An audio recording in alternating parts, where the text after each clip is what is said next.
Shalom, selamat malam Bapak Ibu yang terkasih di dalam Kristus.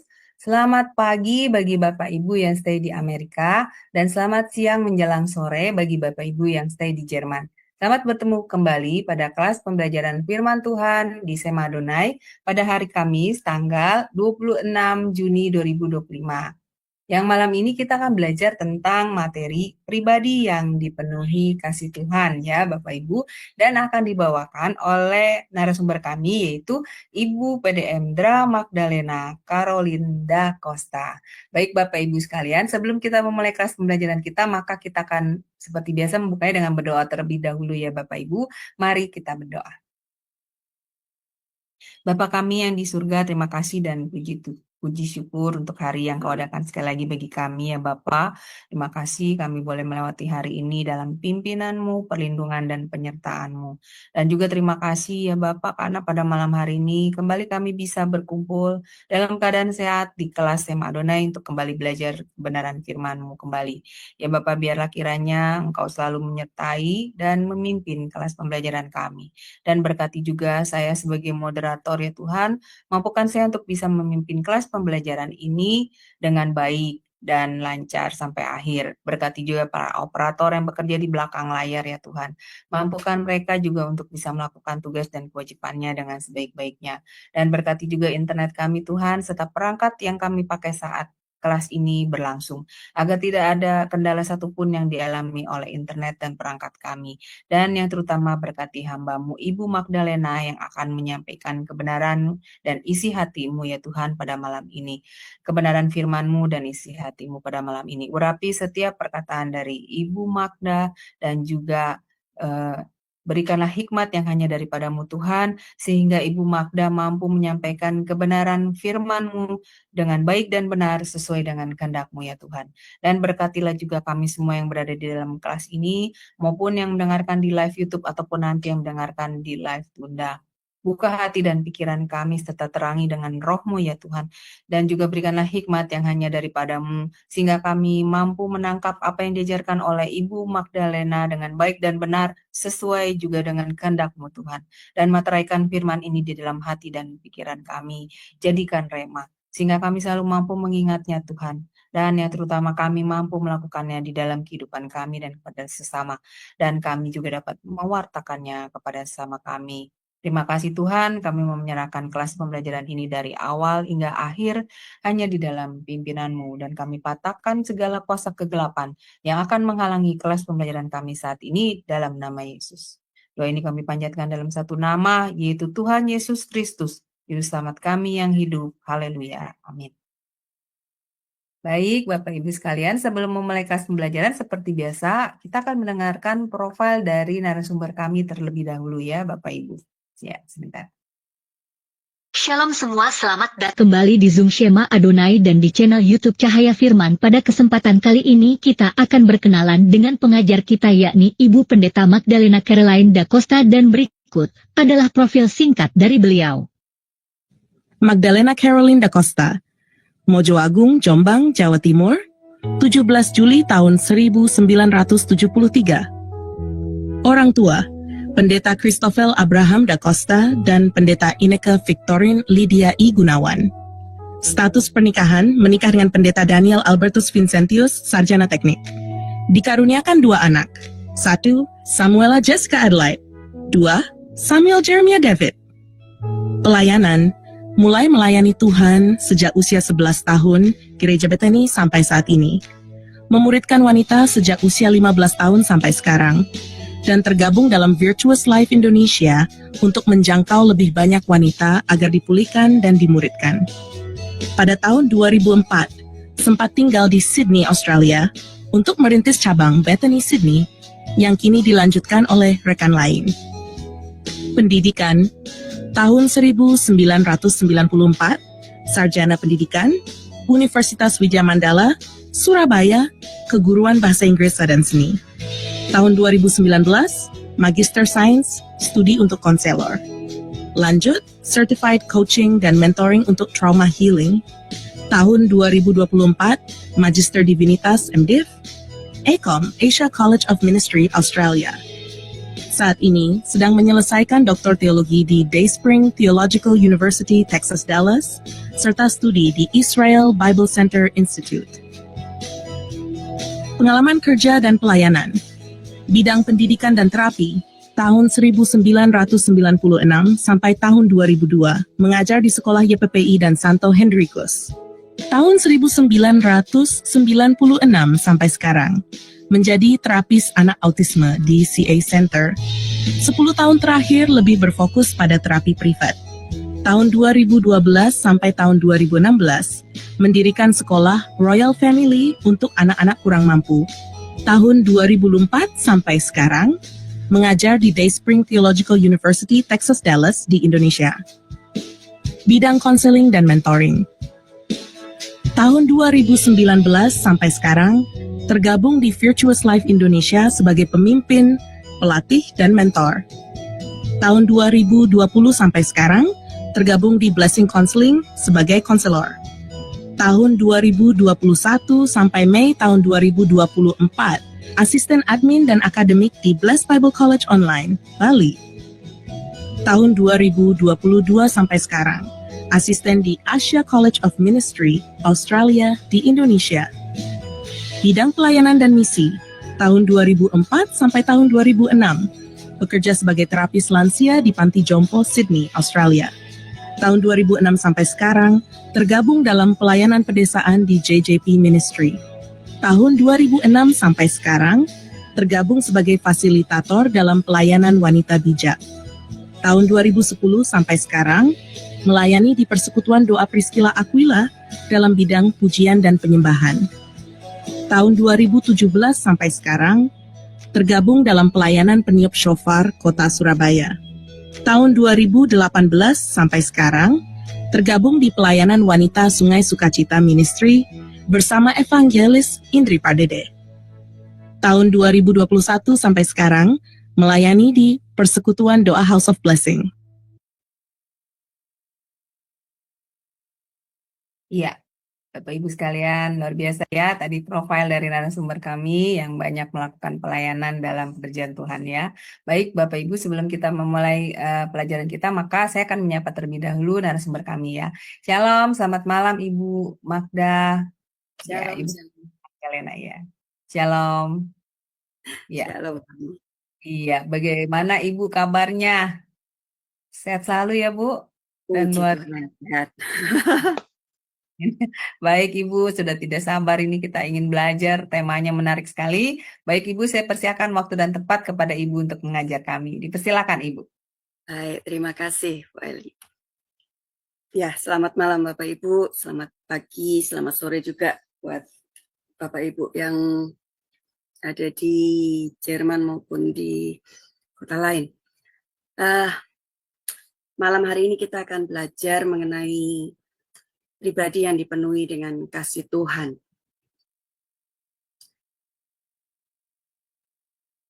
Bagaimana setiap kita bisa menjadi pribadi yang kehidupan kita itu bisa dipenuhi secara full, secara penuh. Jadi tidak hanya separuh, tidak hanya seperempat, tidak hanya ya cuman sedikit lah ya gitu. Enggak, tapi betul-betul full kasih Tuhan itu bisa memenuhi seluruh kehidupan kita. Saya percaya bahwa tidak ada yang kebetulan ketika saya mau mengajar di sini, sebelumnya ada pembelajaran di kelas lain. Itu selama ini saya selalu melihat begini, bahwa seperti ada kesinambungan yang padahal kita tidak berjanjian, tidak apa, tetapi sepertinya berlanjut.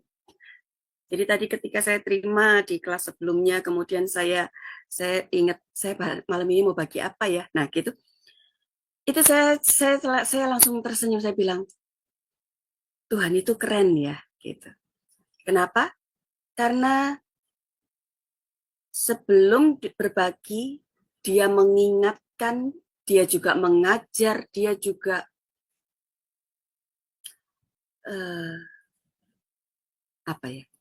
memproses supaya bagaimana hidup saya pun bisa dipenuhi terlebih dahulu, supaya saya bisa berbagi kepada Bapak Ibu yang ada di tempat ini.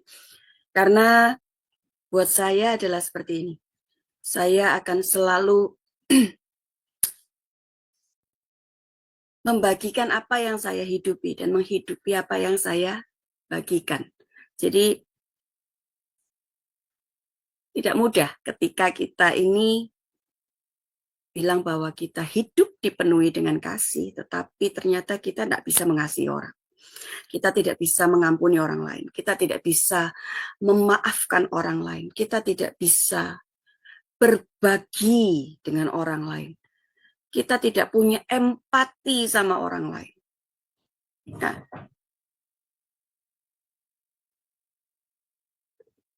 ketika kita tidak dapat melakukan apa yang seharusnya kita lakukan, itu yang menjadi tanda tanya. Nah, mari saya izin untuk share screen ya.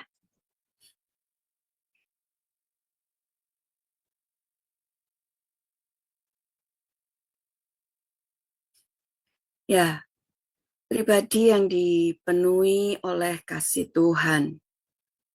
Mungkin kalau saya beri tulis di sini judulnya adalah kesempatan untuk mengasihi, itu lebih kepada begini. Karena tidak semua kita memiliki kesempatan untuk bisa mengasihi. Tidak semua kita memiliki untuk merasakan kasih itu penuh dalam kehidupan kita. Jadi pada waktu kita mau betul-betul hidup kita dipenuhkan dengan kasih Tuhan, ini bukan kesempatan, tetapi whether kita mau dipenuhi atau tidak, itu adalah pilihan kita.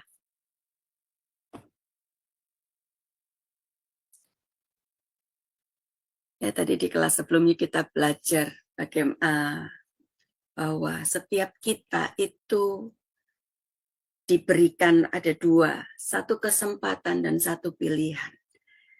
Tetapi masing-masing kita tahu bahwa yang seharusnya kita ambil adalah ini tuh pilihan gitu. Ini keputusan kita. Ini respon kita kepada apa yang Tuhan mau kerjakan dalam hidup kita. Mengasihi atau dikasihi? Lebih enak mana buat Bapak Ibu? Enak dikasihi atau enak mengasihi? Bu Eling? Kasihi, Bu. Iya. Dikasihi. Enak dikasihi ya? Iya. Ibu Rikam ini juga menjawab, enak dikasihi, Bu. Iya. Ibu Heni juga tuh, Bu. Menjawab enak dikasihi, katanya. Betul, betul sekali. Ada yang bilang lebih enak mengasihi, Bu, gitu. Coba, siapa yang Nggak ada, Bu. Nggak ada yang jawab. Iya, ya, lebih enak kita dikasihi. iya. Karena apa? Coba, sekarang saya tanya alasannya. Kenapa kok kita lebih memilih untuk dikasihi daripada mengasihi? Karena Silahkan mengasihi siapa? itu, Ayo. saya dulu ya, Bu. Ya, Karena mari. mengasihi itu berarti termasuk salah satu mengampuni, Bu. Itu kan nggak mudah, Bu. Misalnya kalau ada yang menyakiti kita, kalau kita harus mengasihi dia, berarti kita kan harus mengampuni, benar nggak Ibu Ya, Karolina? betul, Iya kan? betul. Iya. Itu Nah betul itu sekali. tidak mudah, Bu. Iya. Iya. Oke, ada lagi yang lain. Kenapa kok lebih pilih dikasihi? Nah, ini ada yang menjawab, Ibu Sarah menjawab dia memilih mengasihi loh, Bu. Oke. Iya. Kalau Ibu Arinda menjawab enak dikasih karena kita nggak harus melihat orang yang menyakiti kita, kata Ibu Arinda. Ibu Heni menjawabnya, saya merasa bahwa saya disayang, Bu, katanya. Nah, kalau Ibu Dewi menjawabnya, maunya sih mengasih tapi sulit. Nah, iya, itu jawabannya Bu Betul, masing-masing betul. ya, dari Jujur audiens. tapi ya itu ya jawabannya ya. Maunya mengasihi tetapi sulit. Betul. Karena tadi seperti kalau kita kaitkan dengan jawaban Bu Ali, kalau mengasihi berarti ada banyak yang harus yang harus kita kerjakan. Kita harus mengampuni, kita harus bisa menerima, betul ya? Ya, betul. Itu akan jadi satu kesulitan yang lain lagi gitu. Nah, Ya. Nah, ini Ibu ada yang jawab Ibu Rika Mini, dia menjawab kalau mengasihi bisa juga bertepuk sebelah tangan dan cenderung bisa sakit hati jika disakiti oleh orang yang kita kasihi. Nah, iya betul. betul, betul sekali Bu Rika. Ya.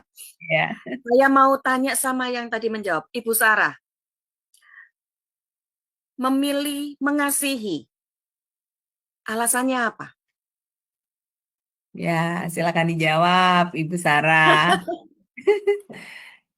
Oh, Ibu Sarah bilang we love because he love us first. Wow. Ya, itu jawaban yang paling betul. Amen. Kita mengasihi karena apa? Karena Tuhan itu sudah lebih dahulu mengasihi kita. Masalahnya adalah sulit untuk kita bisa menjadi pribadi yang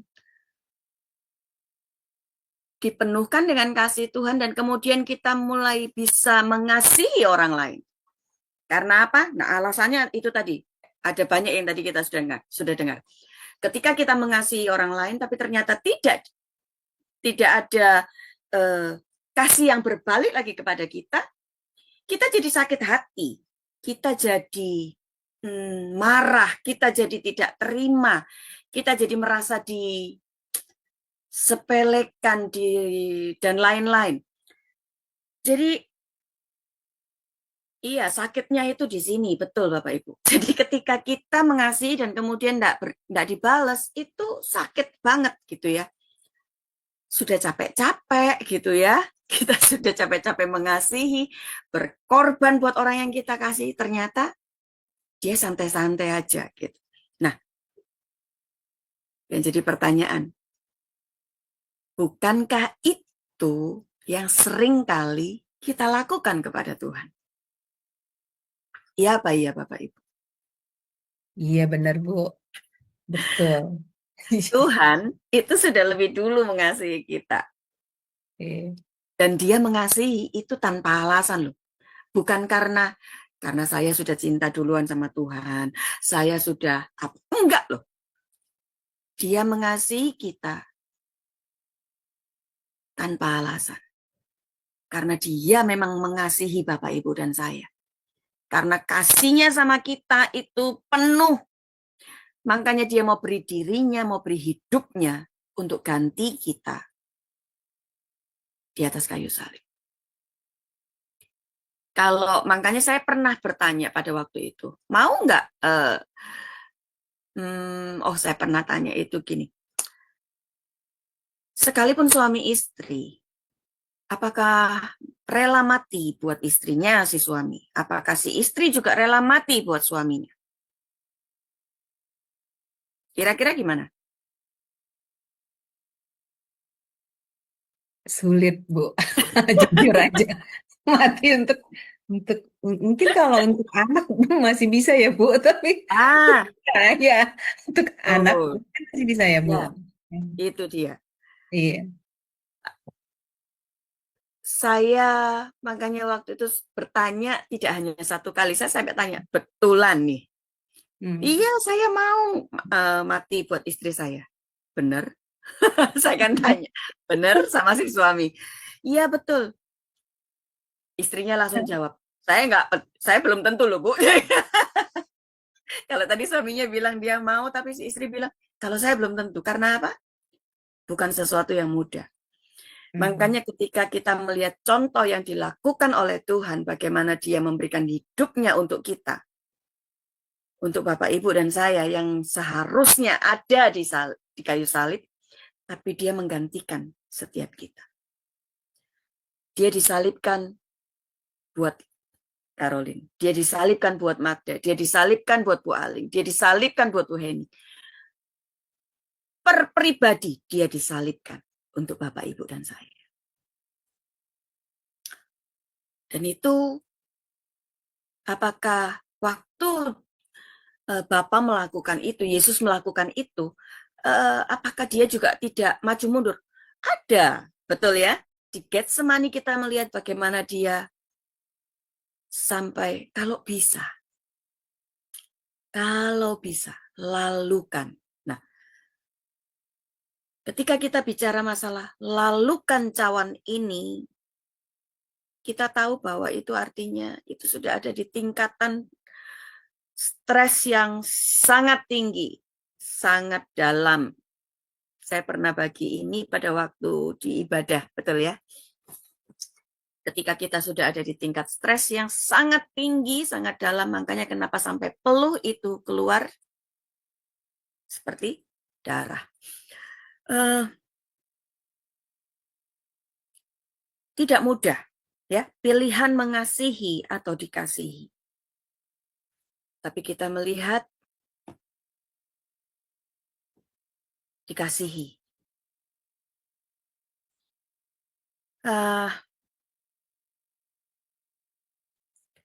Kalau Yohanes pasal yang ketiga, ayat yang ke-16, saya percaya kita semua sudah hafal ayat ini ya.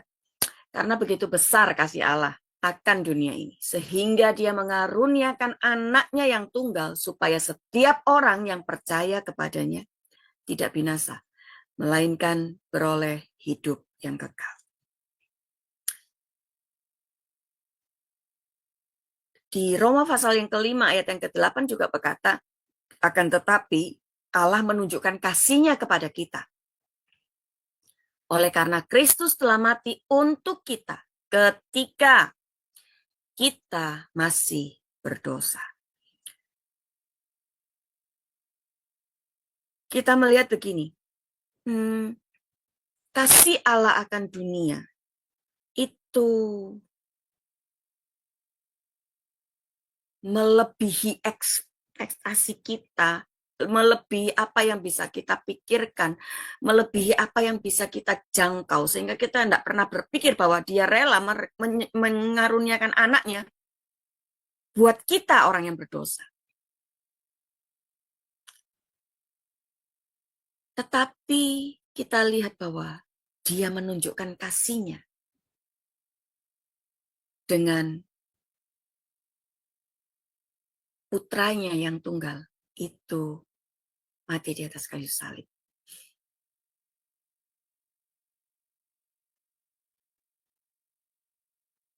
Kasih, kalau kita ngomong dikasihi, itu seperti ini.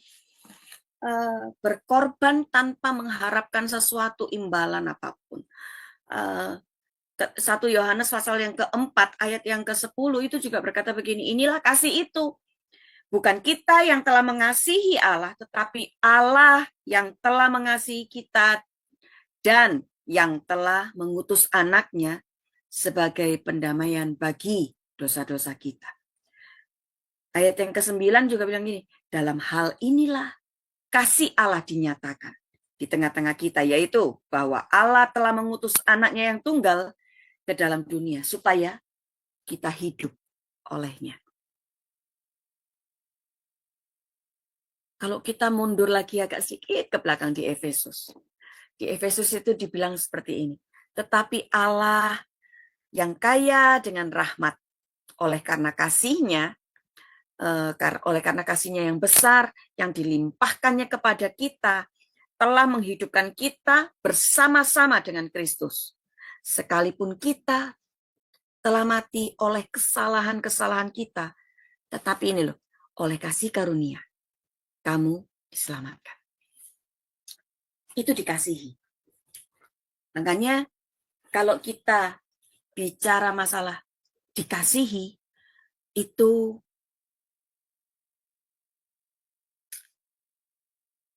kita ada di pihak yang istilahnya memenangkan hati orang yang mengasihi kita. Nah,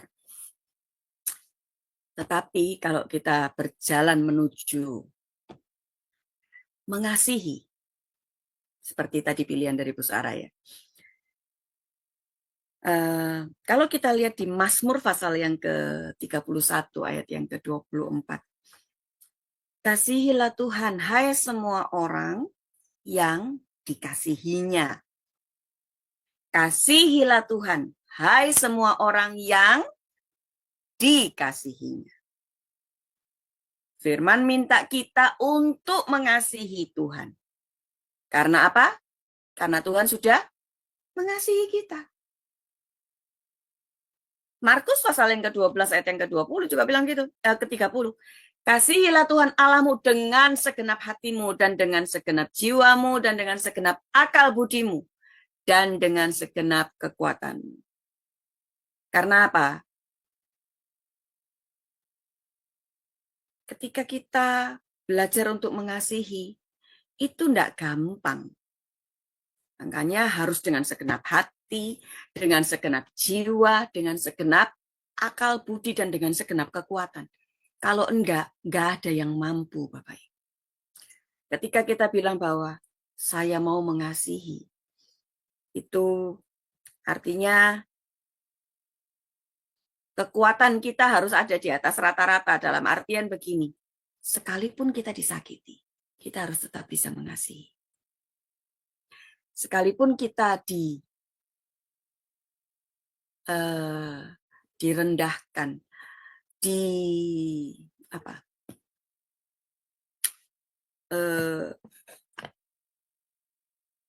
mungkin difitnah, kita harus tetap bisa mengampuni, harus tetap bisa mengasihi, harus tetap bisa memaafkan, merangkul mereka, mendoakan mereka. Mudahkah hal itu dilakukan, Bapak Ibu? Di saat kita sudah disakiti, gitu ya. Betul. Ya, sudah disakitin sampai mungkin hati kita, waduh, kita sampai mungkin sampai sudah disalah mengerti sama banyak orang. Kita ditinggalkan sama orang-orang yang biasanya dekat sama kita. Kita dijauhi sama mereka. Tapi firman jelas bilang bahwa dengan segenap hatimu, dengan segenap jiwamu, dengan segenap akal budimu, dengan segenap kekuatanmu, kita harus bisa mengasihi. Sama seperti Tuhan sudah mengasihi kita. Tidak gampang, Bapak Ibu. Makanya kenapa ada banyak orang ketika disuruh memilih, mau pilih mana? Mengasihi atau dikasihi? Mereka akan pilih dikasihi. Dikasihi itu lebih enak, nggak ada sesuatu yang istilahnya, sekalipun mungkin kita akan balas juga dengan mengasihi dia. Tetapi effort kita tidak terlalu dengan segenap kekuatan itu tadi. Betul ya Bu Aling ya? Iya, betul Bu. Betul sekali ya. Tapi kalau kita harus mengasihi, nah itu. Waktu kita tidak bisa mengasihi, ternyata kita dituntut untuk mengasihi. Kita tidak bisa mengampuni, kita dituntut untuk mengampuni. Nah, itu yang bikin kita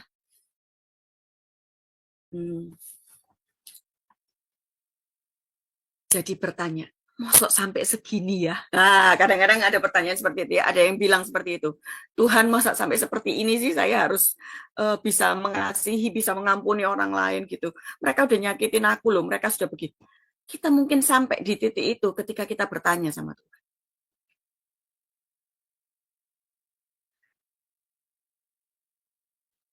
Nanti ya, saya akan sedikit saksi lah ya tentang itu. Kita akan ke definisi kasih. Nah, kasih itu sendiri apa coba Bapak Ibu?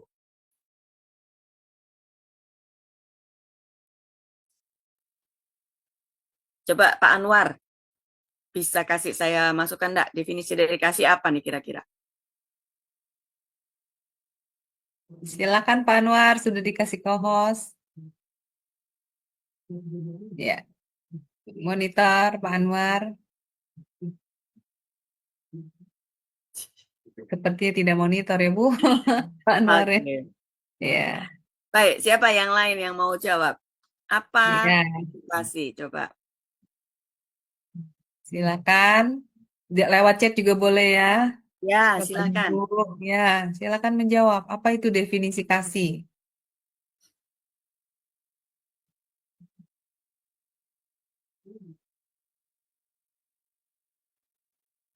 Ya, bingung ini Bu kayaknya. Kalau saya yang jawab ya Bu, saya dulu deh. Mari, silakan. Kalau saya mendefinisikan kasih itu adalah ya seperti yang tadi Ibu Magda bilang ya, mau berkorban untuk orang lain ya, seperti yang Yesus lakukan, ya mengorbankan nyawanya. Nah itu disebut kasih, salah satunya definisi dari kasih. Nah ya silakan Ibu Sarah mengatakan apa ini sebentar. 1 Korintus, oh Ibu Sarah mengatakan 1 Korintus 13 ayat 4 sampai 7, Bu. Sama dengan Ibu Rika Minia mengatakan 1 Korintus. Coba sebentar saya buka ya Bu dalam versi Ya, bahasa silakan. Indonesia ya. 1 Korintus 13 ayat 4 sampai dengan 7. Itu mengatakan demikian. Kasih itu sabar. Kasih itu murah hati. Ia tidak cemburu. Ia tidak memegahkan diri dan tidak sombong. Ia tidak melakukan yang tidak sopan dan tidak mencari keuntungan diri sendiri. Ia tidak pemarah dan tidak menyimpan kesalahan orang lain. Ia tidak bersuka cita karena ketidakadilan, tetapi karena kebenaran. Ia menutupi segala sesuatu, percaya segala sesuatu, mengharapkan segala sesuatu, sabar menanggung segala sesuatu. Amin. Puji Ya, Tuhan. kalau kita baca, kita lihat itu, bacanya gampang ya Bapak Ibu. Bacanya, tapi melakukannya itu penuh dengan air mata itu. Betul. Ya, kita lihat di sini bahwa ternyata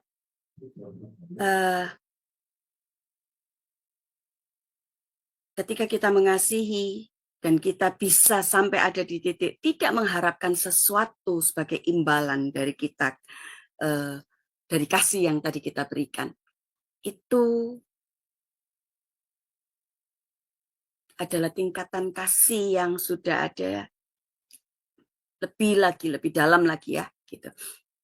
Beda kalau kita lihat kan, kalau kasih-kasih yang biasanya ada yang filia, ada yang eros gitu ya, itu semua mengharapkan balasan, ya tetap ada balasannya. Baik, kasih itu adalah perintah Bapak Ibu. Ya, kasih itu adalah perintah. Jadi ini Bu Heni jawab ya, definisi kasih itu adalah gejolak emosi, perasaan untuk memperhatikan dan menyayangi.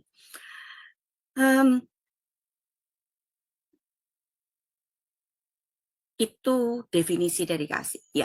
Tetapi ketika kita masuk di dalam firman, ternyata kita melihat bahwa begini, ternyata kasih itu menurut Tuhan sendiri, itu merupakan satu perintah yang harus dilakukan oleh setiap kita yang kita bilang bahwa saya percaya sama Tuhan.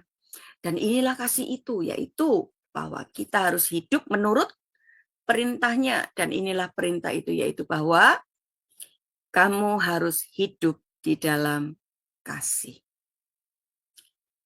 Sekali lagi, apakah mudah? Tidak. Saya selalu menjawab tidak. Karena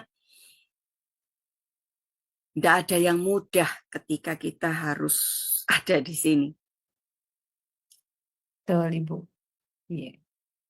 mencapai di sini, masuk di sini, itu sesuatu yang saya mungkin kalau saya jawabnya haleluya gitu ya. Karena itu sesuatu yang tidak gampang kita lakukan, tetapi harus gitu. Jadi sekalipun terseok-seok harus dilakukan. Artinya kita terus berjalan maju untuk melakukannya. Karena ketika kita mau dibilang bahwa kalau kamu mau jadi anakku, ya ikutlah aku, pikulah kuk yang kupasang, Tuhan bilang gitu ya. Karena kuk itu ringan katanya, tapi ketika kita memikulnya bersama dengan Tuhan, itu betul-betul ringan. Sekalipun ya itu tadi, ada air mata, tetapi gini, kita tahu, lepas dari itu semua, kita akan terima sesuatu yang luar biasa gitu. Nah masalahnya pada waktu memikul itu kan yang nggak enaknya. Pada waktu kita diminta untuk mengasihi, itu yang nggak enak. Pada waktu kita harus memberikan perhatian kepada orang yang seharusnya tidak patut kita beri perhatian, itu bikin kita, aduh, nggak ada yang lain lah Tuhan, gitu ya. Itu kita sepertinya, Tuhan, mbok ya, gitu ya. Apa nggak ada orang lain yang harus aku bisa praktek mengasihi? Dia udah sangat menyakiti aku, dia sudah sangat menghancurkan hidupku. Dia membuat masa depanku hancur, apapun. Tapi ternyata ketika kita kembali kepada firman, firman bilang apa? Kasih itu perintah.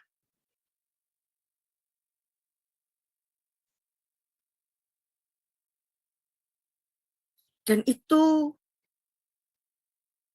adalah hal yang kita enggak bisa, nanti dulu ya, gitu. Enggak.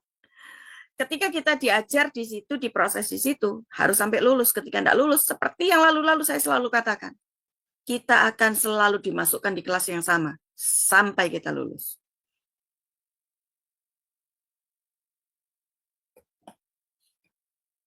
Dan dengan kekuatan kita sendiri, waktu kita menjalankan untuk kita bisa mengasihi orang lain yang sudah menyakiti kita, menghancurkan hidup kita, itu kita tidak akan mampu, Bapak Ibu. Kita perlu Roh Kudus, kita perlu Tuhan untuk memberikan kekuatan bagi setiap kita. Memampukan kita untuk melakukan yang namanya mengasihi orang lain, mengampuni orang lain.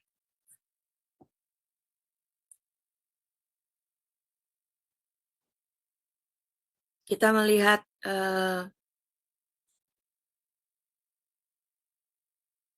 siapa yang tahu tentang kisah ini? Markus pasal yang ke-12 ayat yang ke-28.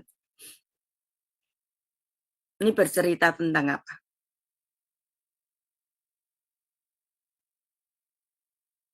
Ada yang tahu? Ya, silakan Bapak Ibu. Di chat ya Bapak Ibu, dijawab silakan. Boleh buka Alkitab juga kok. Ini open ya, ini ujian terbuka. Open book. Ini saya lagi buka nih Bu Alkitabnya. Ya. Bentar, Markus 12.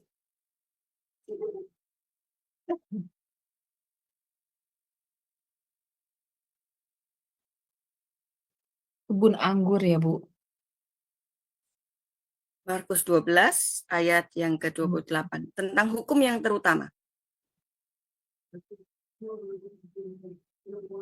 Ayat yang ke-12.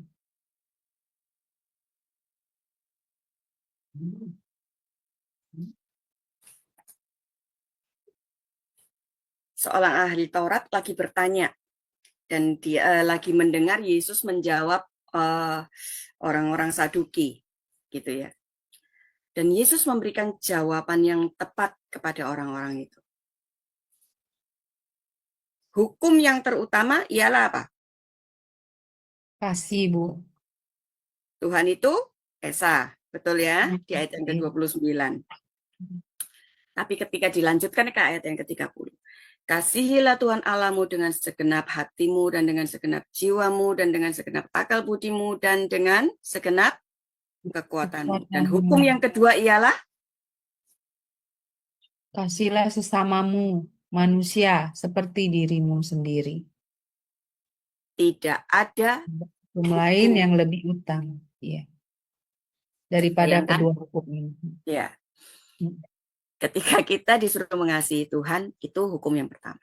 Lalu hukum yang kedua, kasihilah sesamamu manusia seperti, dan tidak ada hukum lain yang lebih utama dari kedua hukum ini. Bayangkan ketika Tuhan memberikan ini sebagai perintah buat setiap kita.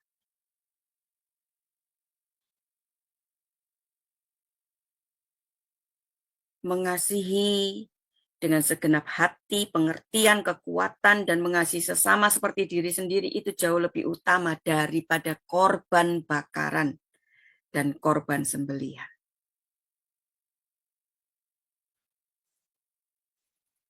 Kita mungkin berpikir bahwa ketika kita sedang mempersembahkan persembahan yang besar gitu ya, kita beri persembahan, kita melakukan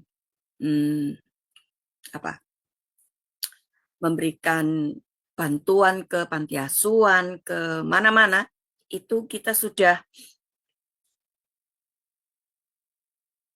melakukan hal-hal yang utama. Ketika itu kita lakukan dengan kasih, itulah jawabannya bahwa kita sedang melakukan apa yang namanya hal yang utama. Berbagi gampang ketika kita berlebih. Tapi ketika kita juga ada di dalam kekurangan, tapi kita mau memberikan, kita mau berbagi kepada orang lain, kita sedang mengeluarkan kasih, menyalurkan kasih, memberikan kasih yang kita mungkin sendiri sedang struggle di situ, tapi kita mau. Nah, itu adalah saat di mana kita sedang mempraktekkan yang namanya kasih.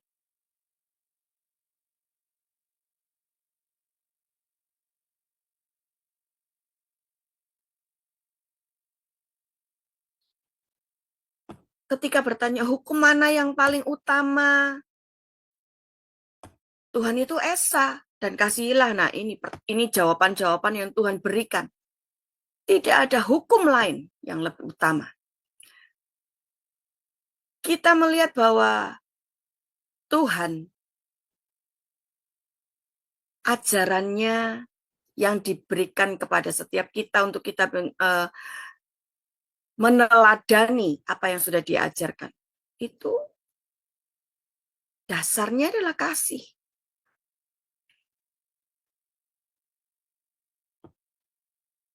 Allah itu adalah kasih. Dan hukum Allah adalah hukum kasih. Kasih kepada sesama manusia. Apa aja tuh? Kasih kepada Allah dan kasih kepada manusia.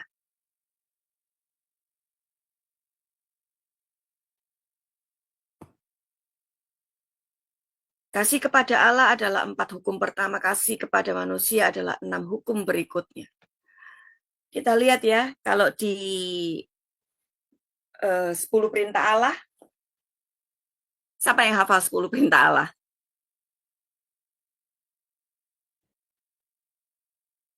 Yang pertama apa? Keluaran pasal yang ke-20, ayat yang ketiga. Jangan ada padamu Allah lain di hadapanku. Ya.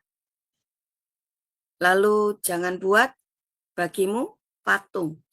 Ya. Jangan menyebut nama Tuhan Allahmu. Ingatlah dan kuduskanlah hari Sabat. 4, hukum kasih yang pertama itu kepada Tuhan.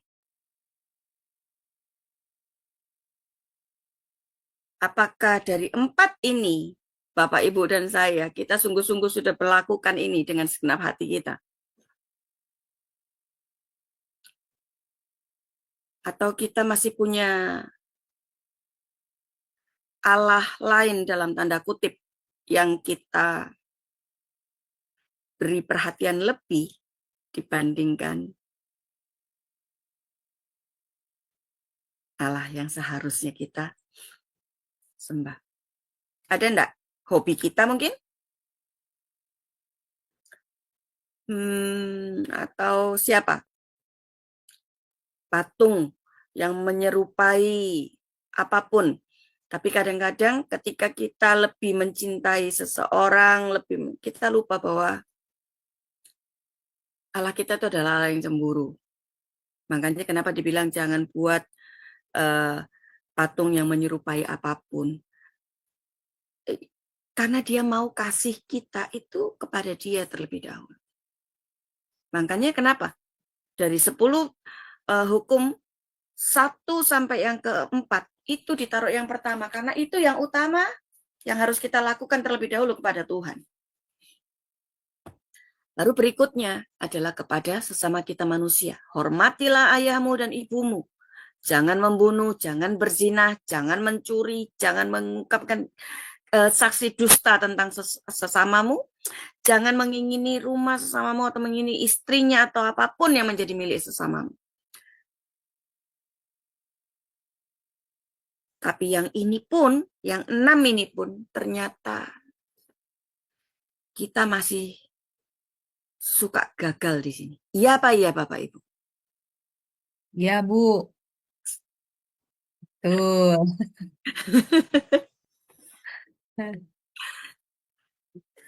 Kelihatannya gampang ya. Kelihatannya simpel banget. Gampang. Nggak membunuh, nggak berzina, nggak mencuri. Itu gampang-gampang susah Bapak Ibu. Karena semua ini adalah keputusan. Ini adalah pilihan. Karena kamu membunuh, sebetulnya itu artinya kamu juga sedang melakukan sesuatu yang kamu sadari kok sebetulnya. Ketika kita berzina, berselingkuh, kita sadar kok. Betul ya Bapak Ibu ya? Sebetulnya itu kita menyadari apa yang sedang kita lakukan. Kita tahu. Waktu kita mengucapkan saksi dusta tentang orang lain. Makanya tadi kenapa kita tidak bisa mengampuni, memaafkan ketika ada orang yang bikin hidup kita sengsara, masa depan kita jadi hancur. Karena apa? Ya karena hal-hal yang seperti ini. Ini sepertinya simple tetapi sulit untuk dilakukan.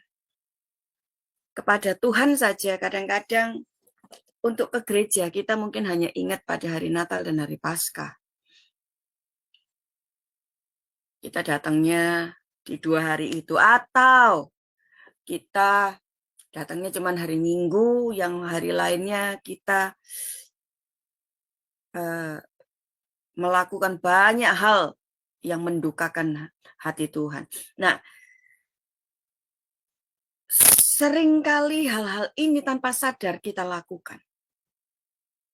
Padahal ini adalah perintah yang Tuhan juga mau untuk setiap kita betul-betul lakukan. Kalau enggak, ngapain ini 10 hukum diberikan kepada setiap kita manusia?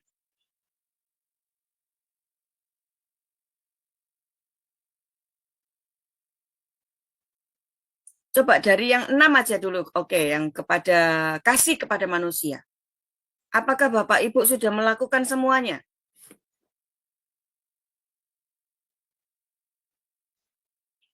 Ayo jujur. Belum, Bu. Ya, kadang-kadang apalagi kalau kita lagi marah sama orang tua ya. Kan? Lalu mungkin kita lihat sesuatu yang aduh, apalagi kalau mungkin dalam kondisi lagi tidak punya, kita lagi dalam kondisi kekurangan, tapi kita sedang membutuhkan sesuatu. Kita mungkin ambil barang orang lain, kita apapun. Tanpa sadar, kita ternyata masih belum bisa melakukan 10 perintah Allah ini. Yang 4 aja kepada Tuhan aja kita masih suka bolong-bolong, apalagi yang kepada manusia. Jangan mengingini rumah sesama, mengingini istrinya. Alah. Jujur, ketika kita lagi sebel sama istri kita, sebel sama suami kita, ketika kita memindahkan pandangan kita kepada pribadi yang lain, baik itu pria atau wanita yang lain, kita melihat mereka lebih mengerti, lebih perhatian, lebih pas buat kita. Ya apa ya Bapak Ibu? Iya benar. Sehingga akhirnya apa? Kita lupa untuk mengucap syukur untuk orang-orang yang Tuhan sudah tempatkan ada di sisi kita.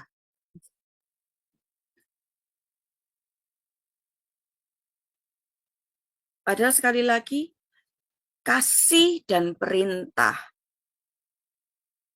itu berjalan berdampingan di dalam Tuhan. Mungkin saya mau nanti deh sebentar lagi. Kita jalan ke sini. Kasih dan perintah itu berjalan berdampingan. Karena apa? Karena Allah itu adalah kasih. Hukum Allah adalah hukum kasih. Hukum Allah adalah perintah. Dan kasih itu adalah perintah. Jadi jalannya itu berdampingan. Ketika kita menerima Tuhan sebagai Tuhan dan Juru Selamat pribadi, kita tahu semua bahwa begini, ketika kamu mau jadi sama seperti itu berarti apa? Kamu akan melakukan hal yang Tuhan lakukan. Sama. Kudus, kita juga harus jadi kudus. Pribadi yang dipenuhi dengan kasih, kita harus mempunyai kasih itu. Kita harus jadi pribadi yang punya kesetiaan.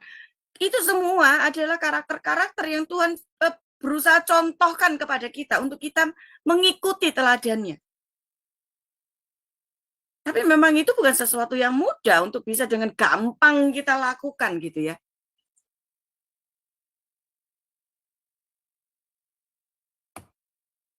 Ketika kita sampai di sini, oh agape, ada kasih yang agape, ada filia, ada eros, kita melihat ternyata melakukan yang agape aja, kita belum lulus. Eros. Mungkin secara kalau kita lihat jujur manusia, kita lebih dipenuhi ini. Eros dan filia.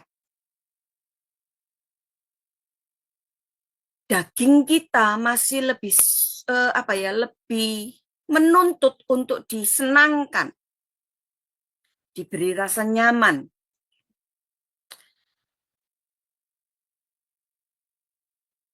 Kita seringkali mengecilkan kasih yang sejati itu, mengaburkan dan mencuri hal-hal yang baik untuk kita mengambil hal-hal yang ini. Ketika pencuri itu datang untuk mencuri, membunuh, dan membinasakan. Tapi Tuhan itu datang sebetulnya, Tuhan itu kasih tahu, aku datang supaya mereka itu beroleh hidup, mempunyainya dalam segala kelimpahan. Itu bukan sesuatu yang mudah gitu. Tapi karena kita itu lebih dipenuhi dengan yang namanya eros, lebih dipenuhi dengan hal-hal yang sepertinya menyukakan daging kita. Kadang-kadang kita lebih berpikir begini, oh yang namanya kasih itu bukan kasih yang tanpa kita harus menerima balasan. Enggak. Akhirnya kita lebih cenderung kepada apa? Dipenuhi dengan nafsu. Makanya Alkitab itu sebetulnya gini, dia tuh terlalu lengkap sehingga seharusnya kita tidak perlu tanya ke siapa-siapa, kita cukup lihat dan bertanya di situ. Di 1 Yohanes bilang begini, semua yang ada di dalam dunia yaitu keinginan daging, keinginan mata, keangkuhan hidup, bukan berasal dari Bapa, melainkan dari dunia. Dan dunia ini sedang lenyap dengan segala keinginannya. Dan kita tahu tadi, di dalam hukum jangan berzina, jangan mencuri, jangan mengingini milik sesama manusia. Itu ternyata semua merupakan keinginan daging kita yang kita tidak bisa lepas dari itu.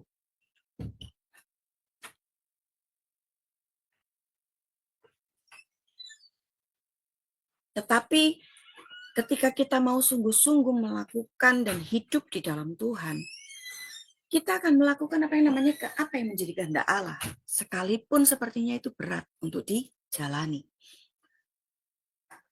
Kita melihat ternyata menyukakan daging kita dengan kita mungkin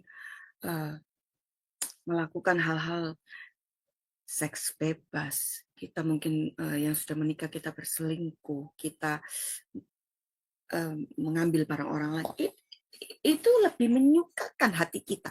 Kayaknya orang bilang sensasinya lebih berasa gitu. Buat saya sensasi yang seperti apa coba? Kita lupa akan kasih yang sebenarnya ketika Yesus lakukan bagi Bapak, Ibu, dan saya. Pada waktu dia merasakan cambukan-cambukan itu di tubuhnya, apa yang kita lihat? Setiap kali mata kail-kail yang ada di cambuknya itu dicabut keluar dan daging Tuhan itu ikut tercapik. Kita melihat begini loh, itu untuk Bapak, Ibu, dan saya.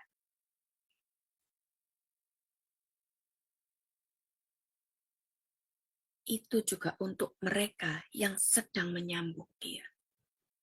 Apakah kita pernah berpikir sampai di situ?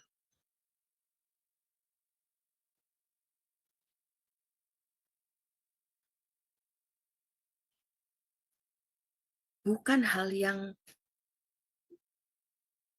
yang mudah untuk kita bisa mengerti bahwa setiap cambukan yang dia rasakan, yang dia terima, itu menggambarkan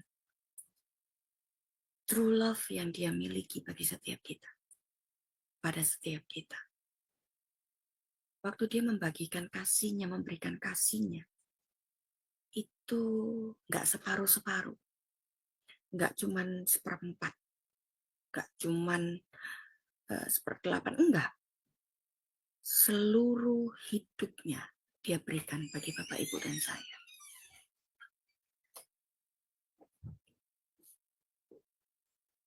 Sehingga kita bisa melihat begini, cinta kasih yang seperti ini, ketika kita mencarinya, ternyata tidak mudah ditemui. Setiap kita sedang mengejar itu, memiliki kasih yang murni seperti yang Tuhan miliki. Dan ternyata itu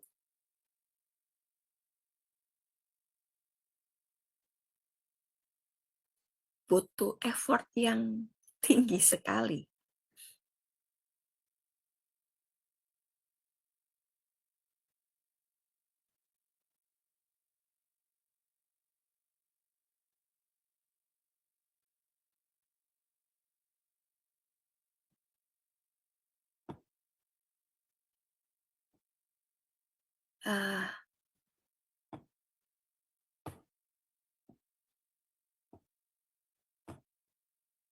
Ini yang terjadi, Bapak Ibu.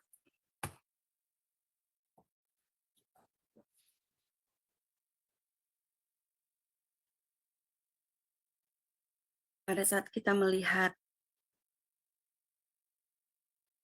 ternyata kasih itu, kasih yang sejati itu tidak hadir atau tidak datang dari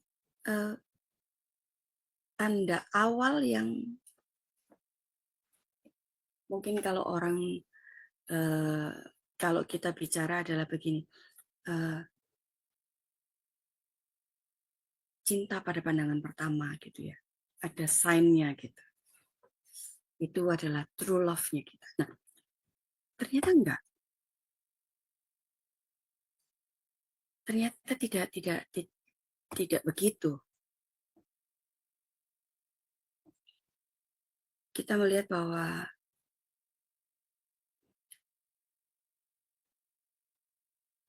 kasih yang sejati itu adalah satu hubungan yang sungguh-sungguh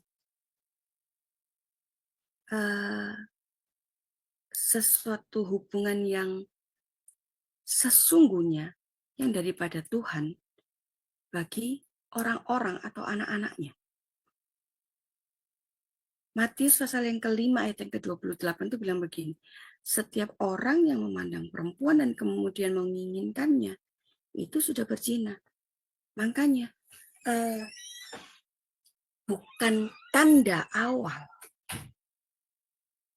tetapi bagaimana kita belajar di dalam perjalanan ini loh. Sehingga kita tidak akan mengatakan kalau orang sudah jatuh cinta, orang sudah apa namanya, jika cinta melekat itu tai kambing rasa coklat gitu ya. Enggak. Kita tidak akan bilang seperti itu, Bapak. Makanya firman itu bilang seperti yang Yohanes katakan, seperti Bapa itu mengasihi aku, demikian juga aku mengasihi kamu. Tinggallah di dalam kasihku itu. Gimana caranya? Jika kita menuruti perintah-perintahnya. Kita akan tinggal di dalam kasih dan aku akan menuruti perintah Bapakku dan tinggal di dalam kasihnya. Inilah perintahku supaya apa? Kamu saling mengasihi sama seperti aku mengasihi kamu. Tidak ada kasih yang lebih besar.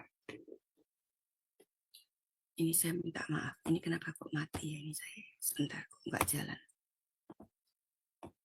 Saya ulang aja ya sebentar.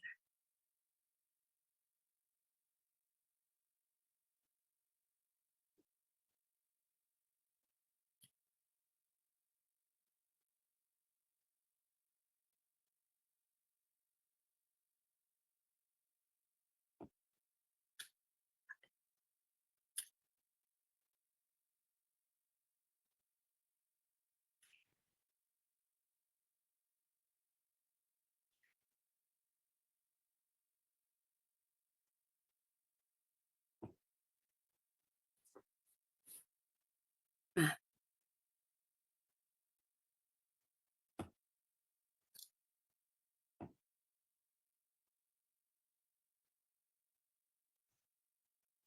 di Yohanes pasal yang ke-15. Coba Bapak Ibu bisa buka ya, ayat yang ke-9 sampai 10.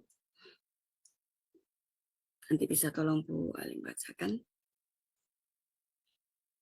Ya, Yohanes 15 ayat yang keberapa Ibu? 9 sampai 10. Baik, Yohanes 15 ayat yang 9 sampai 10. Demikianlah firman Tuhan. Seperti Bapa telah mengasihi aku, demikianlah juga aku telah mengasihi kamu. Tinggallah di dalam kasihku itu. Jikalau kamu menuruti perintahku, kamu akan tinggal di dalam kasihku, seperti aku menuruti perintah Bapakku dan tinggal di dalam kasihnya. Amin. Ayat yang ke-12 sampai ke-17. Ya. Ayat yang ke-12 sampai dengan ke-17. Demikianlah firman Tuhan. Inilah perintahku, yaitu supaya kamu saling mengasihi, seperti aku telah mengasihi kamu.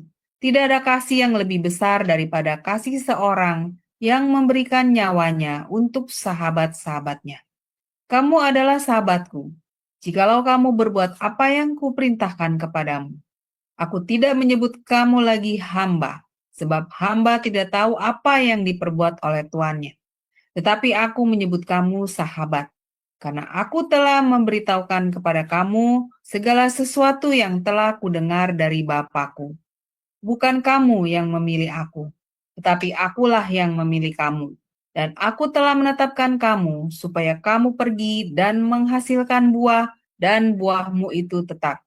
Supaya apa yang kamu minta kepada Bapa dalam namaku diberikannya kepadamu. Inilah perintahku kepadamu. Kasihilah seseorang akan yang lain. Amin. Ya, mengasihi seseorang akan yang lain. Hal yang tidak mudah. Markus bilang, percuma mereka beribadah kepadaku, sedangkan ajaran yang mereka ajarkan ialah perintah manusia. Ketika manusia bilang, ya kalau ada orang yang jahat sama kamu, ya balas aja, misalnya begitu ya.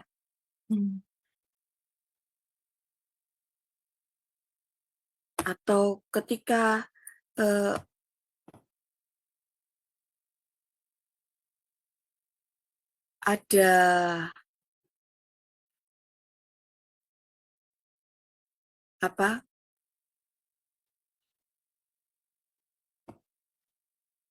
ada orang yang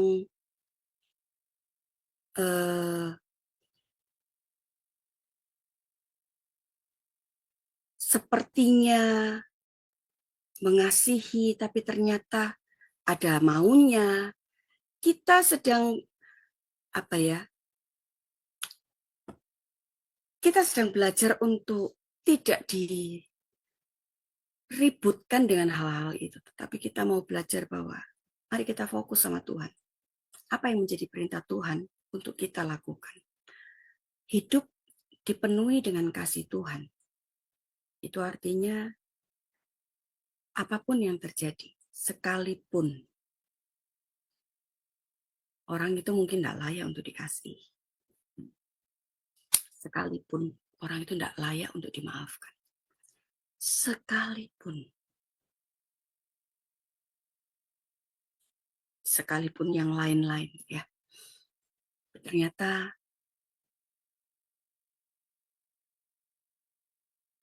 perintah itu adalah kasihilah sesamamu manusia.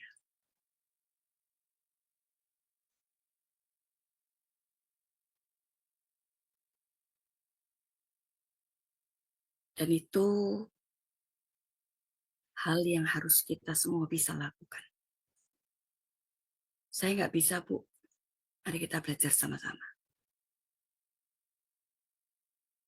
Bukan berarti ketika saya bilang begini, saya sudah jago gitu ya Bapak Ibu ya. Saya percaya kita semua sedang berjalan untuk menuju kepada kesempurnaan seperti apa yang Tuhan mau dan inginkan bagi setiap kita. Karena memang bukan hal yang mudah. Gitu. Ada banyak hal yang ternyata Tuhan mau untuk kita belajar melakukannya. Yohanes 14 ayat yang ke-15 bilang, jikalau kamu mengasihi aku, kamu akan menuruti segala perintah. Segala itu artinya tidak ada satu yang tidak kita lakukan. Berarti semuanya kita harus lakukan. Memaafkan apakah mudah?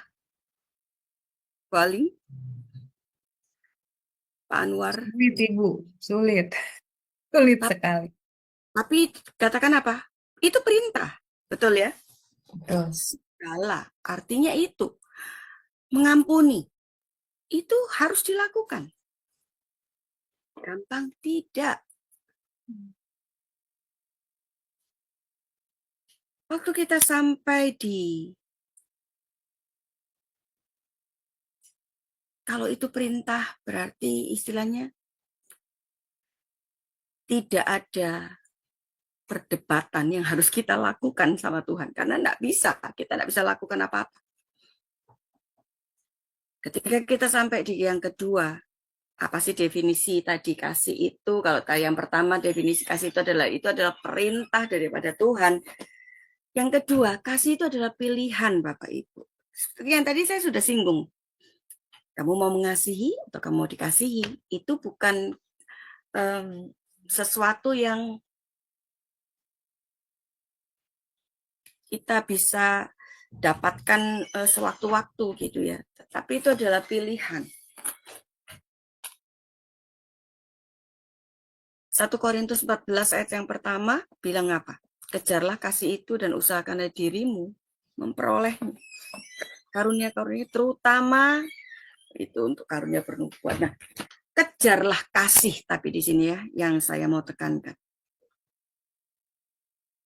Mengejar kasih itu enggak gampang. Karena itu pilihan. Waktu saya memilih untuk saya bisa mengampuni, memaafkan suami saya, orang yang saya istilahnya yang saya percaya, dekat dengan saya, itu bukan sesuatu yang mudah Bapak Ibu. Tetapi Tuhan minta, ya saya harus bisa mengampuni, saya harus bisa maaf, saya harus bisa mengasihi. Nggak gampang.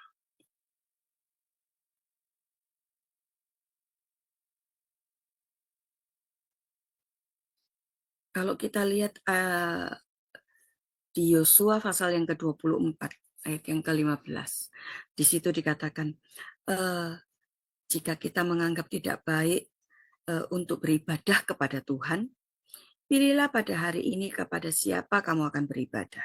Allah yang kepadanya nenek moyangmu beribadah di seberang sungai Efrat, atau Allah orang Amori yang negerinya itu kamu diami. Tetapi aku dan sisi rumahku kami akan beribadah kepada Tuhan. Itu pilihan. Dan itu adalah pilihan daripada Yosua. Jadi definisi kasih yang pertama itu adalah perintah. Yang kedua itu adalah pilihan. Dan yang ketiga, kasih itu adalah komitmen.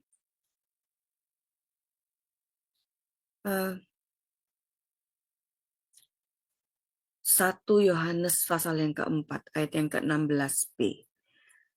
Allah adalah kasih, dan barang siapa tetap berada di dalam kasih, ia tetap berada di dalam Allah dan Allah di dalam dia. Mazmur pasal yang ke-40 ayat yang ke-9 bilang begini, aku suka melakukan kehendak-Mu ya Allahku, Taurat-Mu ada di dalam dadaku.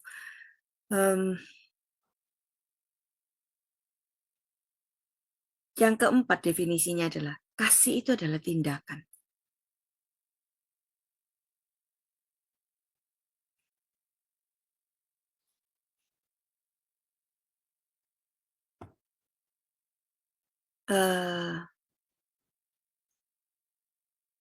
Ketika kita berkata, kasih itu, aku mengasihi kamu, tetapi di belakang ternyata kita masih, pokoknya aku enggak perlu ketemu dia aja, enggak apa-apa. Aku enggak usah lihat dia, aku enggak perlu apa. Aku ditanya, aku bisa bilang bahwa aku mengasihi dia. Apakah aku mengampuni? Iya, aku udah mengampuni. Pokoknya ketemu. Ketika kita bilang, pokoknya jangan ketemu. Artinya apa? Kita sudah mengampuni atau belum? Apakah kita sudah mengasihi dia atau belum?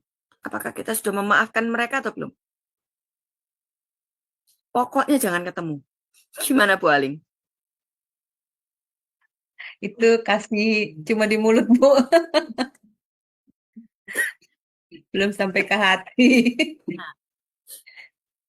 Kasih itu adalah tindakan. Ketika kita mengasihi, artinya kita menuruti dan kita melakukan tanpa kompromi sudah. Ya, wes, mau kita suka nggak suka, kita mengasihi.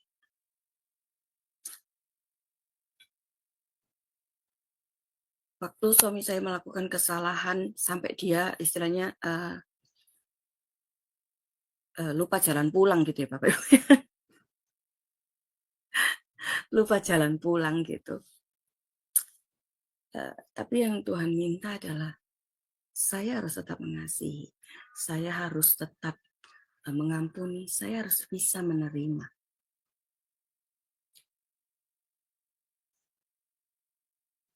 Bukan hal yang mudah untuk saya bisa melakukan itu.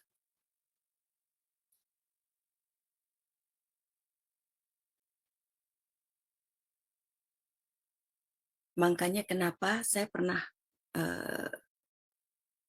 saya lupa di materi kita yang keberapa, saya pernah bilang bahwa akhirnya saya remedi tuh, gitu. Ketika yang pertama saya lalui, saya merasa begini, oh saya bisa melaluinya dengan baik, saya sudah mengampuni dan saya sudah memaafkan.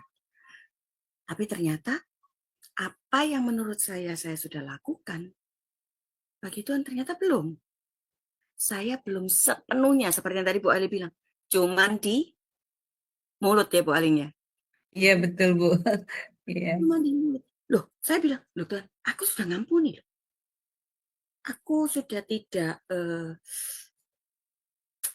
ngungkit-ngungkit, aku bisa menerima dia, aku bisa mengampuni dia. Sekalipun dia sempat lupa jalan pulang ke rumah, gitu ya, jadi pulangnya ke tempat lain gitu. Saya sudah mengampuni loh, saya terima loh. Tapi ternyata saya menerimanya belum dengan segenap hati saya. Itu menurut Tuhan, menurut saya, oh sudah. Makanya ketika saya harus remedi ulang, sekali lagi saya mau ingatkan, yang namanya remedi berarti soalnya sama atau beda Bu Aling? Sama Bu, kasusnya sama. Iya. Kasusnya sama. Jadi ketika hal yang sama berulang terjadi lagi, saya protes sama Tuhan. Saya bilang, loh kok lagi? Manusia ya Bapak Ibu ya. Loh kok lagi? Spontan gitu saya bilang. Loh kok lagi Tuhan? Bukannya kemarin sudah ya? Nah itu tadi.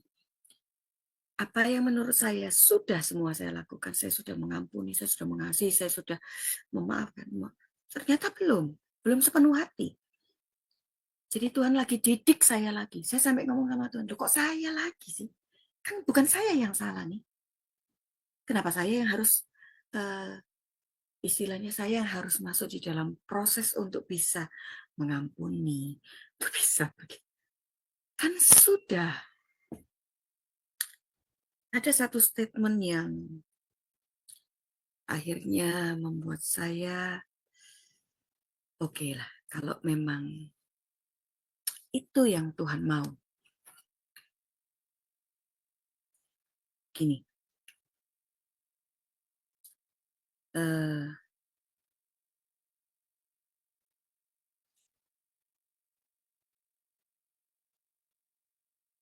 kalau aku mau kamu jadi keset buat suamimu,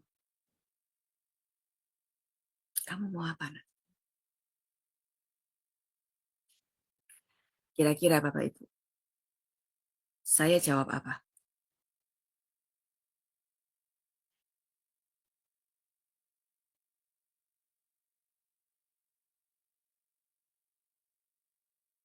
Ayo silakan.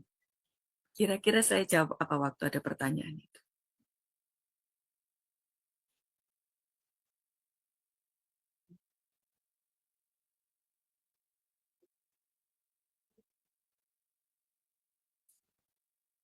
Bisa jawab Bu Aling? Atau Pak Anwar atau siapapun yang di Apa sini. Ibu pertanyaannya kurang jelas Ibu. Coba diulang ya, silakan. Ya. Pertanyaannya ini, kalau aku mau kamu jadi keset buat suamimu, kamu mau apa nak? Kalau kalau pertama kali jawabannya pasti menolak Ibu. Yang normalnya itu pasti menolak. Karena kita masih ini ya Bu, masih ada kepentingan, ego. Jadi pasti pemberontakan tuh Bu, pertama kali ini. Pasti ada pemberontakan pergumulan yang luar biasa dalam diri kita. Ya. Iya. Anwar bilang orang di proyek, Bu, biasanya lupa jalan pulang. Masalahnya suami saya bukan orang di proyek.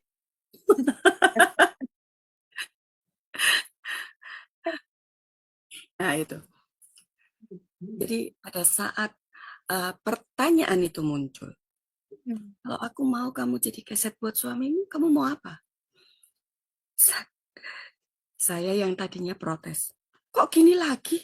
Kok masalah ini lagi gitu ya? Kok kejadian lagi? Itu saya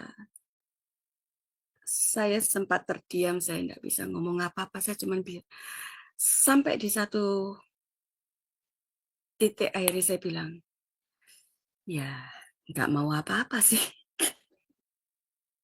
Bapak Ibu bisa bayangin ya, ketika saya sepertinya sudah terdesak dan tidak bisa ngomong apa-apa, saya ya nggak mau apa-apa Tuhan. Memangnya mau apa kalau aku bilang enggak juga tetap aja jalan gitu loh maksud saya. Jadi ya sudah ya nggak mau apa-apa. Jadi ya kalau memang Tuhan mau aku seperti ya sudah ya saya jalani, saya terima.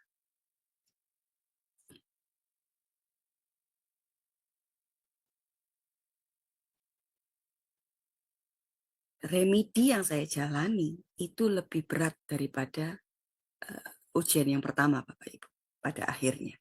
Makanya saya selalu bilang saya enggak suka remedi. Karena remedi itu soalnya sama. Nilainya pun tapi lebih kecil daripada yang seharusnya. Dan masalahnya adalah soal yang sama tapi tingkat kesulitannya itu lebih berat lagi. Sekalipun sepertinya persoalannya sama.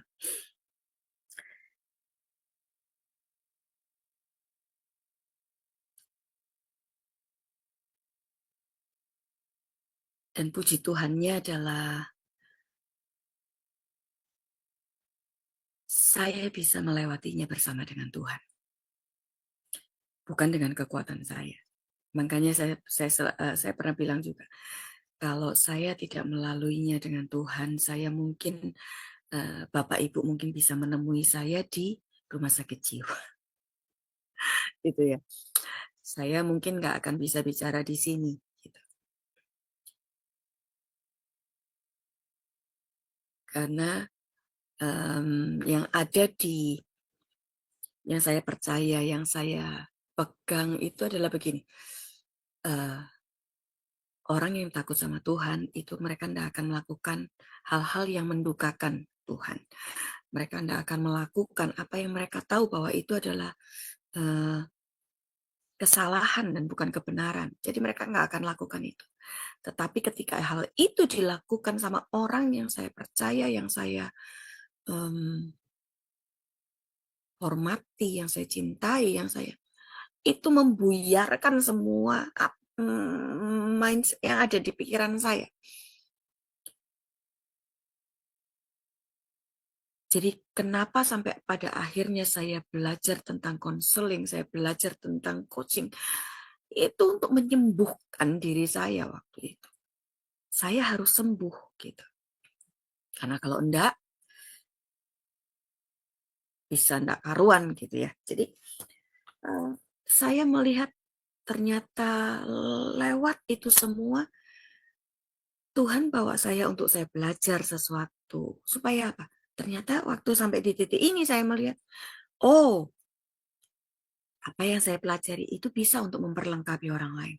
Apa yang saya alami itu bisa jadi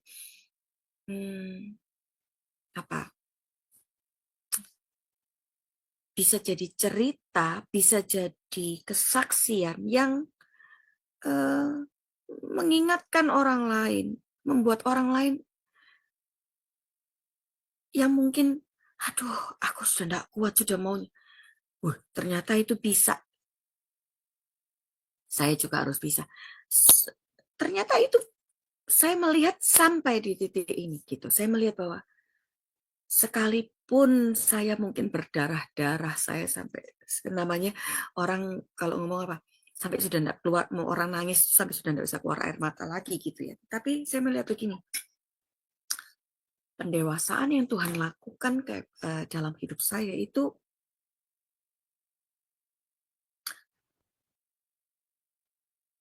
bukan melalui proses yang ecek-ecek gitu ya, Bu.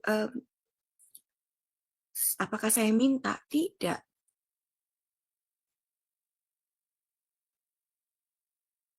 Saya mengalami dan merasakan apa yang namanya dijadikan keset untuk suami. Dan itu bagi saya gini, sing salah siapa? Nah, itu manusiawi. Betul ya Bu Alim ya? Ketika Iya, betul, Bu. sing salah sopo to yo? Kenapa harus saya yang ngalamin ini gitu? Kenapa harus saya yang sepertinya terima cemoohan orang lain, caci makinya orang lain? Kenapa saya? Kenapa dia enggak gitu? Lah kan dia yang enak. Jadi itu saya sampai bertanya sampai di titik itu. Saya bilang, Tuhan,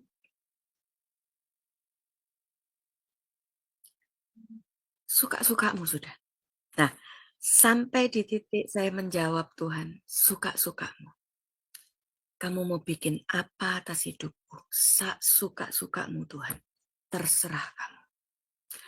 Aku ndak akan berontak lagi, aku ndak akan tanya lagi, aku ndak akan berargumen lagi, aku tidak akan berkeras hati lagi. Enggak, sak karepmu sudah. Sak suka-suka.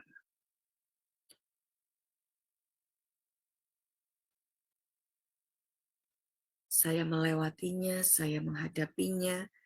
Kalau yang pertama itu betul-betul saya bilang, itu saya hampir kayak orang gila ya. Setiap hari yang saya lakukan, saya tidak bisa tidur karena setiap kali saya tutup mata itu terlihat jelas gitu. Jadi setiap hari, hampir 3 bulan itu kayak gitu. Yang saya lakukan adalah apa? Mengeluarkan baju yang sudah saya setrika dari lemari, saya keluarin, saya bongkar lagi, saya atur lagi, saya tata lagi, saya masukin lagi di lemari. Seperti itu terus, dan kemudian sampai jam 3 saya akan pergi ke gereja untuk doa pagi. Sampai seperti itu. Itu yang saya bisa lakukan karena apa? Saya sudah kayak betul-betul kayak robot sudah. Hati saya wah udah enggak karu-karuan. Makanya saya mengucap syukur sekali ketika saya sampai ada di titik ini, saya bilang, Tuhan itu keren. Tuhan itu luar biasa. Dia itu mengubah kehidupan saya itu betul-betul. Mungkin kalau orang namanya nyuci itu sudah enggak pakai enggak pakai sikat yang biasalah, kita sudah pakai sikat kawat itu Bapak Ibu. Saya sudah sampai seperti itu. Jadi waktu saya dihadapkan, apakah saya mau marah, apakah saya mau melakukan suatu tindakan yang sepertinya mungkin bisa membuat saya lega gitu. Saya sudah bisa sampai di titik ini. Saya bukannya marah, tapi saya justru bilang, terima kasih ya. Sudah jaga suami saya. Loh, lah kayak orang gila ya Bapak Ibu. Tapi itu yang saya lakukan gitu. Terima kasih sudah menjaga, sudah menemani suami saya ketika saya tidak ada, tidak bisa. Itu yang saya katakan.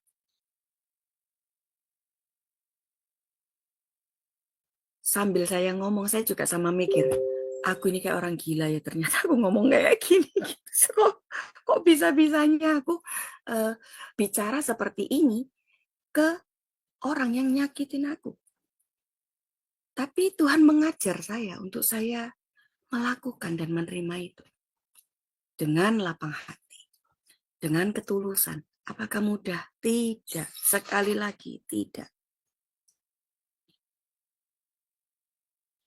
Jadi ada 4 definisi. Kasih. Perintah. Kasih itu adalah pilihan. Kasih itu adalah komitmen. Dan yang terakhir, kasih itu adalah tindakan. Apakah kita bisa mengasihi tanpa melihat bahwa orang itu sebetulnya tidak layak terima kasih kita.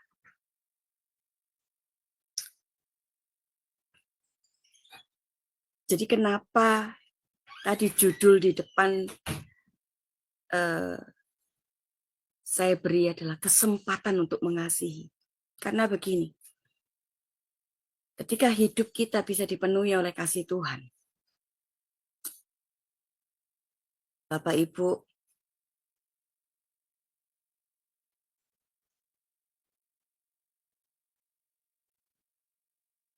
kasih itu akan mendominasi kehidupan Bapak Ibu dan saya. Kasih itu akan mengikat kehidupan kita tanpa kita memandang bahwa orang itu sebetulnya tidak layak menerima kasih, tidak layak untuk dikasihi. Tapi yang kita lihat adalah begini, Tuhan saja sudah mengasihi saya, yang saya sebetulnya tidak layak terima kasihnya. Jadi kenapa saya ini jadi orang yang sok sekali merasa bahwa kepada orang yang melakukan satu kesalahan sama saya akan memutuskan bahwa dia tidak layak untuk dikasihi. Mari kita semua belajar untuk bisa melihat orang lain seperti Tuhan melihat. Mengampuni orang lain seperti Tuhan mengampuni kita. Menerima orang lain seperti Tuhan menerima kita. Saya selalu mengingatkan diri saya, siapa sih saya?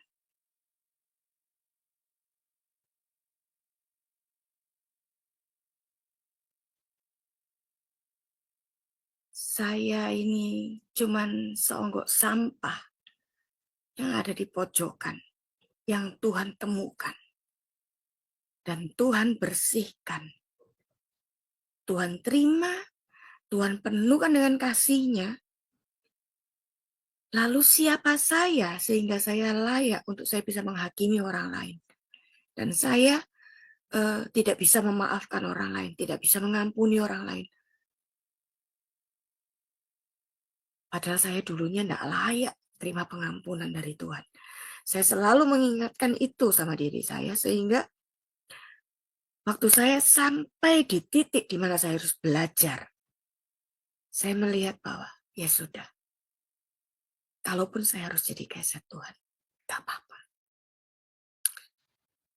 Kalaupun saya harus menerima sesuatu yang sepertinya bukan saya sih, gitu loh ya. Tetapi saya mau belajar. Waktu kita mau bisa belajar, waktu kita bisa menjalani itu dengan hati yang rela, dengan hati yang tulus, kita melihat begini loh, kekuatan Allah itu penuh atas hidup kita. Sehingga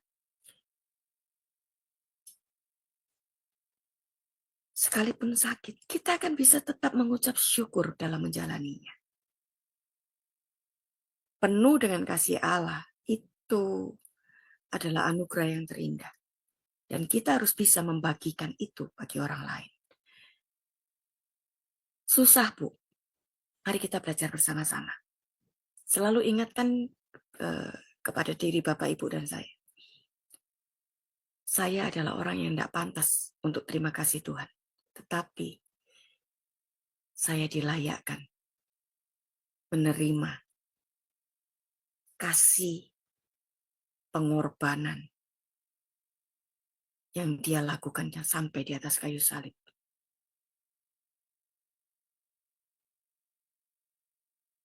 Saya percaya tidak ada kesalahan yang tidak bisa diampuni.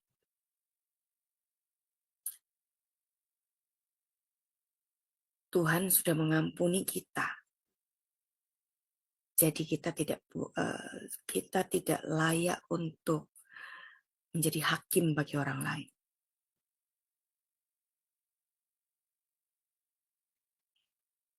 Tidak mudah, tetapi mari berjalan bersama-sama.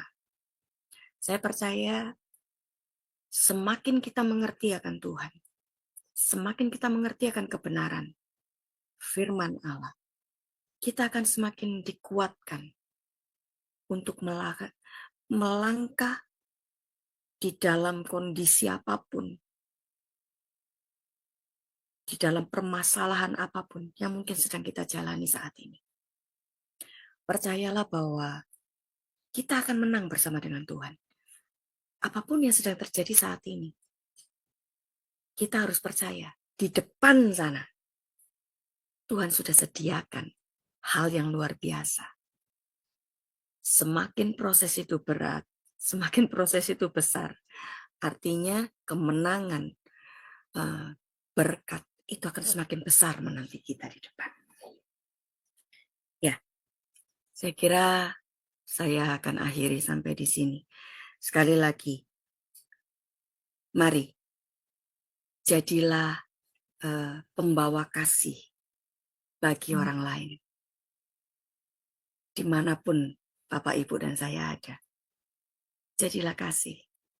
Supaya siapapun orang-orang yang mungkin dekat dengan Bapak, Ibu, mereka akan merasakan ngomong sama kamu itu ya, nyaman banget. Karena apa? Aku ngerasain kasihnya Tuhan. Bakal enak kan Bapak, Ibu, waktu siapapun yang bicara dengan Bapak, Ibu, mereka merasakan kasih Tuhan. Impartasi kasih itu yang harus kita bisa deliverkan kepada orang lain. Enggak cuma kita terima dan makan sendiri, enggak. Tapi kita mau bagikan itu kepada orang lain. Terima kasih, selamat malam. Tuhan berkati kita semua. Amin, amin. Baik, terima kasih Ibu Magda, luar biasa. Sangat memberkati ya Ibu mengajar kami malam ini tentang kasih dari Tuhan itu sendiri. Baik, terima kasih Ibu untuk pelajarannya. Semoga menjadi berkat bagi Bapak Ibu sekalian ya malam ini yang telah mendengar pengajaran dari Ibu Magdalena, dan semoga kita semua juga yang pastinya bisa melakukannya di dalam kehidupan kita, terutama ya Ibu Magda. Amin, amin. Baik, Bapak Ibu, sebelum kita mengakhiri kelas kita, saya akan membacakan terlebih dahulu acara dari Sema Adonai ya, Bapak Ibu. Sebentar. Ya, baik, sudah tampak di layar. Baik Bapak Ibu, untuk besok hari Jumat tanggal 27 Juni 2025 di jam 20.00 waktu Indonesia Barat di Sema Adonai akan kembali ada kelas pembelajaran firman. Dan kita akan belajar tentang materi buku sejarah penebusan seri yang ke-8. Dan ini sudah masuk sesi yang ke-15. Dengan temanya kali ini adalah tulah ketiga, yaitu tulah nyamuk. Yang akan dibawakan oleh narasumber kami seperti biasa di kelas hari Jumat adalah Pak Pendeta Dr. Yudi Lengkong MTH dan moderatornya adalah Ibu Heni. Selanjutnya, di hari Sabtu tanggal 28 Juni 2025 di jam 21:10 di jam 21 waktu Indonesia Barat di Sema Adonai akan kembali ada kelas pembelajaran firman ya Bapak Ibu, dan kita akan belajar tentang materi bahasa Ibrani. Dan ini sudah masuk sesi yang ke-49 dengan temanya adalah review rangkuman level 1, atau ini adalah part yang 1 ya. Dan yang menjadi narasumbernya seperti biasa untuk kelas bahasa Ibrani adalah Pak Evangelis Erikson Ritonga BTH dan moderatornya adalah Bro Agus. Selanjutnya ini adalah renungan pagi Sema Adonai Bapak Ibu, diadakan setiap hari mulai dari hari Senin sampai dengan Sabtu, dimulai dari jam 5.30 pagi waktu Indonesia Barat dan dilayani oleh hamba-hamba Tuhan yang sangat memberkati. Jadi Bapak Ibu sekalian, untuk renungan pagi Sema Adonai ini dapat Bapak Ibu ikuti lewat Zoom Sema Adonai atau lewat channel YouTube Cahaya Firman. Dan bagi Bapak Ibu yang belum subscribe channel YouTube baru kami C Firman, tolong subscribe ya Bapak Ibu. Dan bagi Bapak Ibu yang sudah mensubscribe channel YouTube baru kami C Firman, tolong subscribe sekali lagi. Dikarenakan ini adalah channel C Firman kami yang terbaru kembali dengan penulisan @cfirman79-x9o6o. Jadi Bapak Ibu, channel C Firman kami yang terdahulu dengan penulisan @cahayafirman-j3x itu sempat tidak dapat melahirkan kembali acara dari kelas Sema Adonai di YouTube. Tapi puji Tuhan Bapak Ibu, channel C Firman kami yang terdahulu sudah bisa melahirkan kembali acara dari kelas Sema Adonai di channel C Firman di YouTube. Demikianlah Bapak Ibu kendala yang sering dihadapi oleh tim Sema Adonai dalam melakukan tugas pengkabaran Injil. Jadi kami memohon support ya dari Bapak Ibu sekalian supaya walaupun kami tim Sema Adonai menghadapi banyak tantangan dan menghadapi banyak kendala dalam melakukan tugas pelayanan pengkabaran Injil Firman Tuhan, tapi kami tetap diberikan kekuatan, diberikan semangat untuk terus melakukan tugas pengkabaran lewat kelas-kelas pembelajaran firman seperti di kelas Sema Adonai. Dan juga tolong Bapak Ibu subscribe channel YouTube kami yang bernama Sema Adonai Plus dengan penulisan @Sema Adonai Extra. Dikarenakan di channel Sema Adonai Plus ini Bapak Ibu dapat melihat keseluruhan rekap dari acara channel C Firman yang terdahulu. Dan juga tolong bantu share ya Bapak Ibu channel C Firman ini kepada yang lain supaya semakin banyak juga orang-orang yang bisa mengikuti keseluruhan acara-acara dari kelas Sema Adonai lewat channel C Firman. Terutama program-program dari channel dari kelas Sema Adonai yang tidak di-live-kan di channel-channel lain seperti program Renungan Pagi Sema Adonai, kemudian Renungan Pagi dari Bapak Gembala kami sendiri yaitu Pak Pendeta Daniel Palungan yang diadakan setiap hari Jumat 1 kali dalam seminggu dan juga ibadah online Sema Adonai. Dengan Bapak Ibu membantu men-share channel C Firman kepada yang lain, sekaligus Bapak Ibu telah membantu channel kami untuk menjadi lebih berkembang dan menjadi berkat lagi bagi banyak orang. Terima kasih Bapak Ibu atas perhatiannya. Sekarang kita akan akhiri kelas kita ya. Dan untuk Ibu Magdalena, terima kasih untuk pelajarannya malam ini ya Bu. Dan jika ada closing statement dari Ibu, boleh Ibu persilakan untuk mengatakannya dan menutupnya dengan doa bagi kami semua. Silakan Ibu. Ya. Oke, baik, terima kasih. Closing statement. Mari, setiap kita diberi kesempatan, diberi pilihan. Apakah Bapak Ibu mau memilih untuk mengasihi atau dikasihi? Semuanya tergantung kepada Bapak Ibu dan saya. Tetapi ketika pilihan itu sudah Bapak Ibu pilih, mari kita melakukannya dengan penuh kasih yang daripada Tuhan. Supaya setiap mereka, mau layak ataupun tidak layak, sepertinya kita ampuni, kita maafkan, kita kasihi. Mereka akan menjadi orang-orang yang bisa merasakan kasih Tuhan. Sama seperti kita juga sudah merasakan kasih Tuhan itu. Mari kita akan tutup di dalam doa. Kami mengucap syukur Tuhan buat pembelajaran pada malam hari ini. Terima kasih karena Tuhan sudah mengasihi kami. Orang-orang yang sebetulnya tidak layak untuk kami menerima kasih daripada Tuhan. Tetapi karena cintamu, karena kasihmu, Engkau bahkan mengorbankan anakmu bagi setiap kami. Terima kasih Tuhan. Terima kasih Aba. Terima kasih buat kasihmu, terima kasih buat cintamu, terima kasih buat pemeliharaan. Terima kasih buat tuntunan dan bimbingan. Terima kasih buat hajaranmu. Terima kasih buat kasih setiamu. Terima kasih karena Engkau tidak pernah menyerah atas hidup kami. Terima kasih Tuhan. Terima kasih buat didikanmu Tuhan. Karena lewat itu semua, kami semakin didewasakan di dalam Tuhan. Kami bisa melihat perbuatan-perbuatan Tuhan yang luar biasa, nyata, jadi dalam hidup kami. Kalau sebentar kami akan berpisah, Tuhan, mari kami akan beristirahat. Biarkan kami bisa beristirahat dengan baik, supaya besok pagi kami bisa kembali melakukan aktivitas kami bersama dengan Tuhan. Dan kami bisa menjadi orang-orang yang dipenuhi dengan kasih Allah. Dan setiap orang yang dekat dengan kami, mereka akan terimpartasi dengan kasih yang daripada Tuhan.